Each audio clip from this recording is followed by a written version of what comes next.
Welcome to Drive. Today we step into the ring with a towering figure not just in boxing, but in the history books of the 20th century, Muhammad Ali. His story is a tapestry of defiance, charisma, and unwavering resilience. Fasten your seatbelts. We're about to take a journey through the life of the greatest. Imagine a young boy in Louisville, Kentucky. The year is 1954. 12-year-old Cassius Clay's beloved bicycle has been stolen, and his world has been turned upside down. Burning with anger, he reports the theft to the local police officer, Joe E. Martin, and vows to pummel the thief. Martin, who also runs a boxing gym, sees something in the young Cassius. A spark, a raw, untamed potential. He suggests that the boy learns to fight. And there, in that moment of fury and loss, a future champion was born. Young Cassius threw himself into boxing with a fervor that belied his years. Day after day, he trained at Martin's gym, honing his skills, his body, his mind. He was fast, unorthodox, dancing around opponents with a grace that seemed impossible for a boxer. His style was his own, not just to fight, but to float, to sting, to dazzle. By the time the 1960 Rome Olympics rolled around, Clay was a force to be reckoned with. The light heavyweight division never knew what hit it.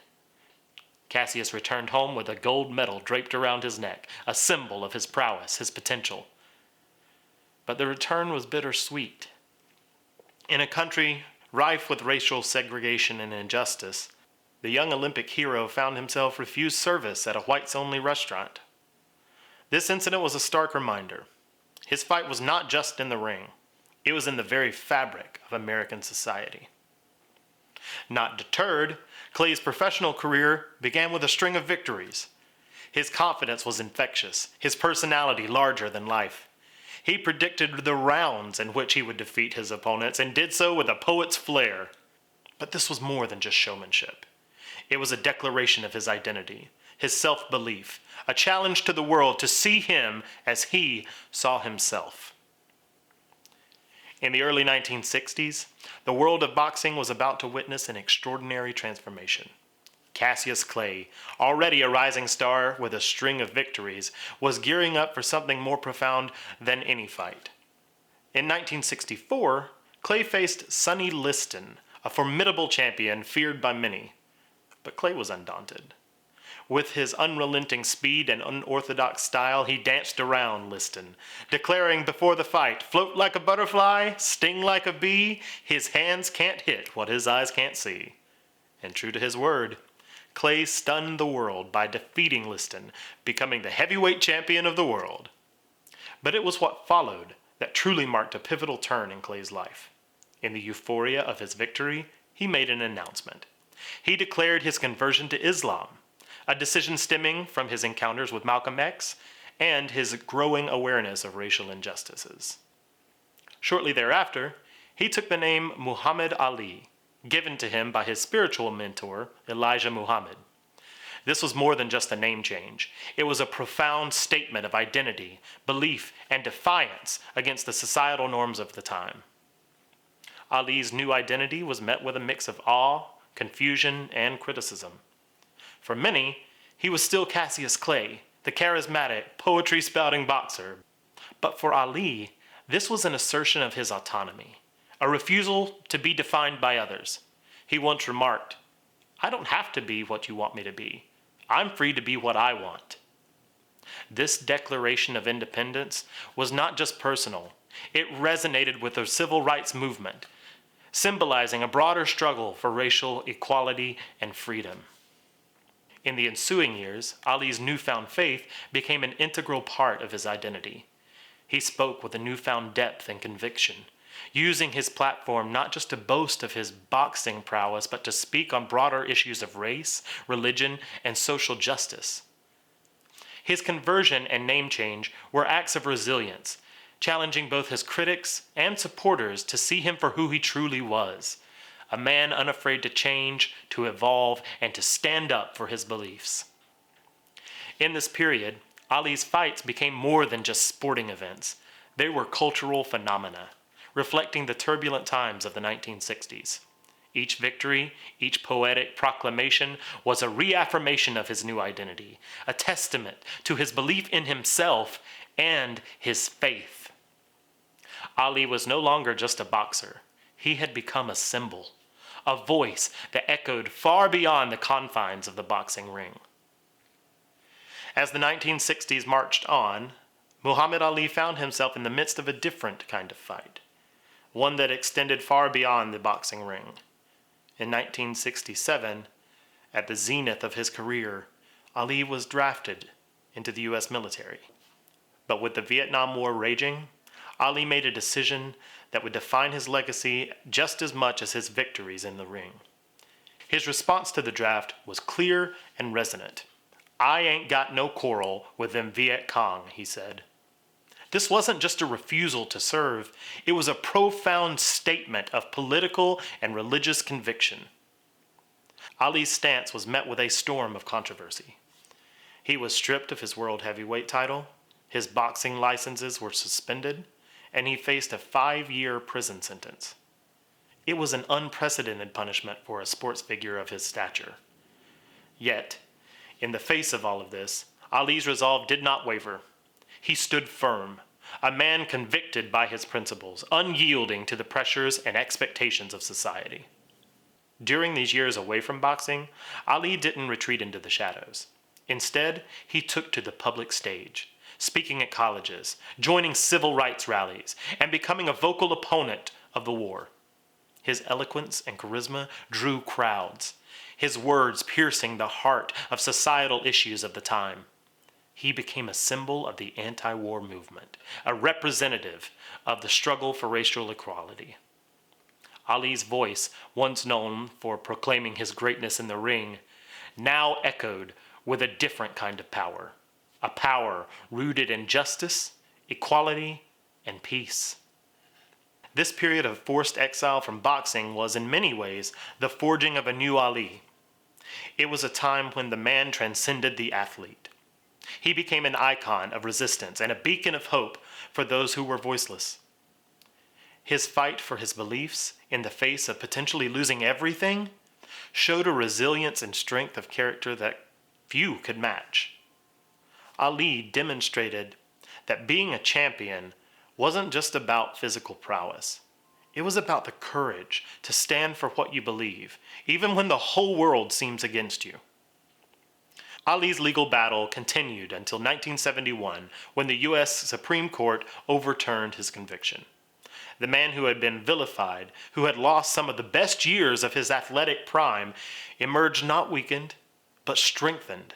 His legacy deepened not by his fists, but by his indomitable spirit. As the tides of time and public opinion shifted, the 1970s heralded a new chapter for Muhammad Ali. The U.S. Supreme Court's decision to overturn his conviction was a vindication and a light at the end of a long, dark tunnel. Ali, once exiled from the sport he loved, was now free to return to boxing. But this was not a comeback. It was a rebirth. Ali's return to the ring was met with fervent anticipation.